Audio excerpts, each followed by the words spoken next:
আসসালামু আলাইকুম বন্ধুরা, আমি এমদাদুল ইসলাম। আজকে আমি আপনাদের সামনে একটি গুরুত্বপূর্ণ ও বাস্তব বিষয় নিয়ে কথা বলতে এসেছি।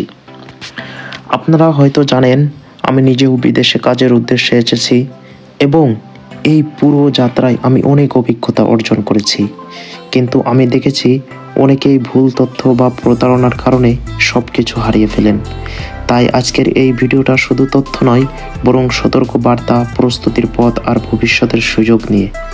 বিশেষ করে 2025 সালে ইউরোপের অনেক দেশে যে বিশাল শ্রমিক সংকট তৈরি হয়েছে, এটা বাংলাদেশের অনেক ভাইয়েরাই কিন্তু জানে না। কিন্তু এটা বাংলাদেশের সকল ভাইদের জন্য হতে পারে একটা নতুন জীবন শুরু করার সুযোগ। তো চলুন আমরা এই বিষয়ে বিস্তারিত জেনে নিই।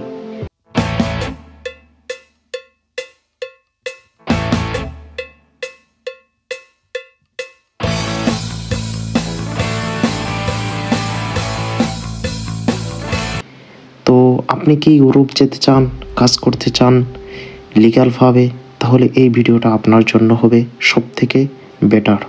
2025 সালে ইউরোপে তৈরি হয়েছে বিশাল শ্রমিক সংকট, আর সেই ফাঁকা জায়গা পূরণ করতে চায় বাংলাদেশি ও দক্ষিণ এশিয়ার কর্মীরা। ইউরোপের শ্রমিক সংকটের কারণ কি বা এর বাস্তবতা। ইউরোপের বিভিন্ন দেশে যেমন Romania, Poland, Italy, Hungary, German ইত্যাদি এইগুলো কান্ট্রির ম্যানপাওয়ার সংকট দিন দিন বাড়ছে। খুব সাধারণ কাজ যেমন কৃষিকাজ, নির্মাণ কাজ, রেস্টুরেন্ট, হোটেল, বৃদ্ধাশ্রম, কোয়ারগিভার, এইসব সেক্টরে হাজার হাজার কর্মী দরকার। ইউরোপিয়ান এমপ্লয়মেন্ট রিপোর্ট অনুযায়ী শুধু 2025 থেকে 2027 সালের মধ্যেই প্রায় 80 লাখ শ্রমিক প্রয়োজন হবে। তো বাংলাদেশিদের জন্য এখানে সুযোগ কি রয়েছে, এটা আমাদের জানা দরকার। বাংলাদেশি শ্রমিকদের জন্য এটি একটি সুবর্ণ সুযোগ হবে। ইতিমধ্যে রোমানিয়া, ক্রোয়েশিয়া, পোল্যান্ডের মতো দেশগুলো বাংলাদেশি ও নেপালি শ্রমিক নিচ্ছে। এই ভিসা সাধারণত ওয়ার্ক পারমিট ভিসা হিসেবে দেওয়া হয়, যার মাধ্যমে আপনি বৈধভাবে ইউরোপে গিয়ে কাজ করতে পারেন। তবে এখানে একটা বিষয় গুরুত্বপূর্ণ, এজেন্সি বা কোম্পানি অবশ্যই বৈধ হতে হবে। অর্থাৎ আপনারা যেইখান থেকে অ্যাপ্লাই করবেন সেটা বাংলাদেশের গভর্নমেন্টযুক্ত এজেন্সি হতে হবে, অথবা এটা বাংলাদেশের গভর্নমেন্টযুক্ত যে কোনো একটা কোম্পানির আন্ডারে থাকতে হবে, যেইখান থেকে আপনারা এই সকল কান্ট্রিতে অ্যাপ্লাই করবেন। তো সাবধানতা ও প্রতারণা থেকে আপনারা কিভাবে বাঁচবেন, এইটাও কিন্তু একটা জানার বিষয় আছে। তো অনেকেই ইউরোপ যাওয়ার জন্য ইউরোপের যাওয়ার নামে অনেকের সাথেই কিন্তু প্রতারণা করছে, অথবা অনেকেই কিন্তু প্রতারণার শিকার হচ্ছেন। ভুয়া কোম্পানি বা দালাল চক্র 2-4 লাখ টাকা নিয়ে ভুয়া ভিসা দিচ্ছে। তাই আপনার জন্য কিছু আমি পরামর্শ দিচ্ছি। তার ভিতরে সর্বপ্রথম বিদেশে যাওয়ার আগে বিএমইটি বা সরকারের অনুমোদিত এজেন্সি থেকে যাচাই করতে হবে। অর্থাৎ এটা সরকারি এজেন্সি কিনা এটা আপনি অবশ্যই যাচাই করবেন। সরকারি কোম্পানির অফার লেটার ও ভিসা কাগজ যাচাই করতে হবে। অর্থাৎ আপনাকে যে ভিসা দেবে, তো এই ভিসাটা আপনাকে কোন কান্ট্রিতে দিচ্ছে, কোন কোম্পানি দিচ্ছে, এইটা সম্পূর্ণটাই এই অফার লেটারটাই, কাজের যে অফার লেটার আছে এটা আসলেই বাস্তব কিনা এইটা আপনাকে যাচাই করতে হবে।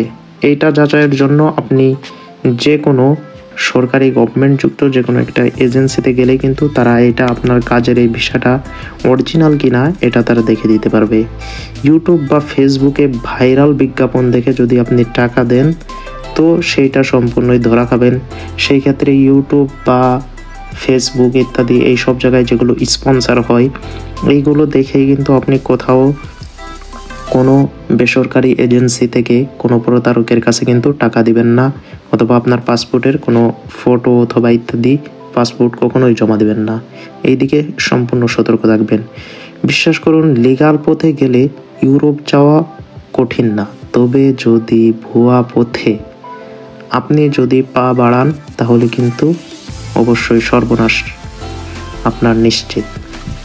তো আপনি এখন কিভাবে প্রস্তুতি নেবেন এই বিষয়টাও আপনারা জানতে চাইতে পারেন। আপনি যদি এখনই প্রস্তুতি শুরু করেন, তাহলে 6 থেকে 12 মাসের মধ্যেই ইউরোপের অনেক দেশে কাজের সুযোগ পেতে পারেন। চাই শুধু একটু ধৈর্য। আপনার যদি একটু ধৈর্য থাকে তাহলে অবশ্যই আপনি এই পথটা পাড়ি দিতে পারবেন। সঠিক দিক নির্দেশনা আর সত্যিকারের চেষ্টা। আপনার সঠিক দিক নির্দেশনার খাতিরে আপনার যদি আপন কেউ যদি ইউরোপ আমেরিকার কোথাও যদি থাকে, ইউরোপের কোনো কান্ট্রিতে থাকে, তাহলে তার কাছ থেকে আপনি দিক নির্দেশনা নেবেন, অথবা যারা দিক নির্দেশনা দেয় সেইগুলো দিক নির্দেশনায় একটু চেষ্টা করে দেখতে হবে, কারণ আপনার চেষ্টাটা খুব বেশি থাকতে হবে এইগুলো কান্ট্রিতে আসতে গেলে। তো বন্ধুরা, ইউরোপে যেতে চাইলে আগে জানুন, তারপর যান। আপনি যদি চান আমি এই ধরনের আরও তথ্য নিয়ে আসি, তাহলে এই ভিডিওটি লাইক করুন, শেয়ার করুন, আর চ্যানেলটিতে নতুন হয়ে থাকলে অবশ্যই সাবস্ক্রাইব করুন। কোন বিষয়ে আপনার জানা প্রয়োজন আছে অথবা আপনাদের কি বিষয়ে জানার দরকার আপনি শুধু কমেন্টে লিখুন, অবশ্যই আমি সেই টপিকের উপরে আপনাদের সামনে নতুন করে ইনফরমেটিভ ভিডিও নিয়ে আসব। আমি ছিলাম এতক্ষণ ইমদাদুল ইসলাম, আপনাদের সাথে দেখা হবে পরবর্তী অন্য কোনো ভিডিওতে। ততক্ষণ পর্যন্ত আপনার সকলে ভালো থাকুন, সুস্থ থাকুন। সকলকে ধন্যবাদ। আসসালামু আলাইকুম।